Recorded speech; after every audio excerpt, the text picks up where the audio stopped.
So you want to be an electrician in the state of Florida. Let's talk about it. I'm a licensed electrical contractor in the state of Florida with 37 years experience.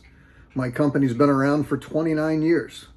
And I attended an apprenticeship program back in 1988, and that's where I got my start.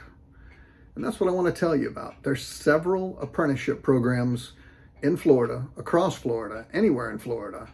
Everything from programs like Valencia College, Technical College, to FEAT. FEAT is a, F-E-A-T is a program where your employer sponsors you and you have to go to school.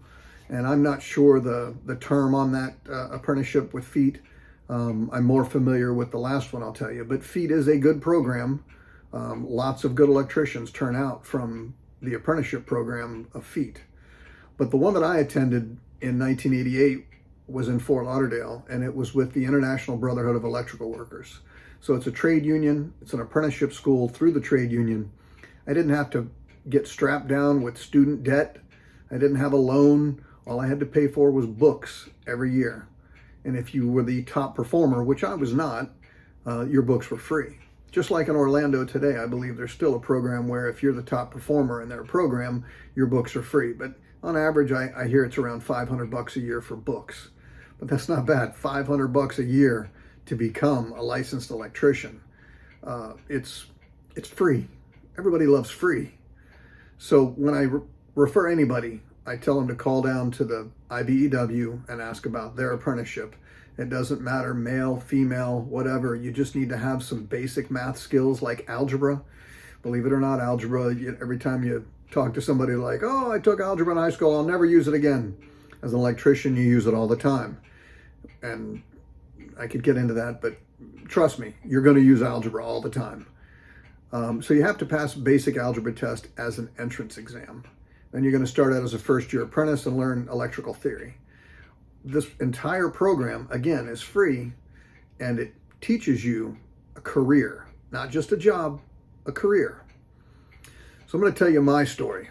So in 1988, I was in high school down in Ely High School in Pompano Beach, and about 2 months away from graduating, and my dad comes into my bedroom and he says, son, if you want to go to college, Mom and I will do whatever we can to help you go to college.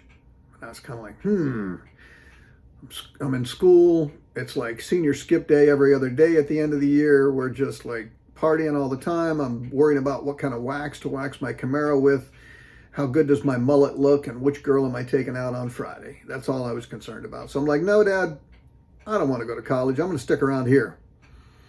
So he looked at me with that look that dads give sons, and I could tell he thought I was a dumbass, and he wasn't wrong. So he left the room. A couple weeks later, I think I was about 2 weeks away from graduating, and he comes back in the bedroom and says, son, if you're not going to go to college, you're going to need to get a job. So I've called down to my carpenter's hall apprenticeship, and I'm going to get you a job as an apprentice carpenter, just like I did, just like your brother did. And I'm like, whoa, whoa, whoa, whoa. I don't want to be a carpenter. Like, it was kind of a pompous little kid. But I told him honest. I'm like, Dad, you come home every day complaining that you don't make enough money. You're covered in sawdust and drywall dust. Who makes more money than a carpenter and doesn't have to get as dirty? And he says, well, plumbers make the most. And I was like, hey, I'm not messing with doo-doo. Not this guy. He goes, well, electricians make the second most, but they're a bunch of prima donnas. Here I am, 37 years later. I guess I'm a prima donna. I'm a licensed electrical contractor. I employ 14 people, and I'm a prima donna. But the bottom line of this story was Dad talked me into a skilled trade, into a trade school, into an apprenticeship program. And that has fed my family for many years. And now I have 2 sons that work with me, that it's also feeding their families. It's an excellent career choice. Wages in Florida aren't as much as other states, but if you go through the apprenticeship program that I'm telling you about, you can take your certifications to other states and make even more money, and then come back here and live in what I consider one of the best states to live in. Of course, my opinion means absolutely nothing because I've only ever lived here. But nonetheless, if you're thinking about joining an electrical apprenticeship program, you got questions, reach out to me. I've got a lot of experience in the trade and a lot of answers for you, and I can direct you to the right spot.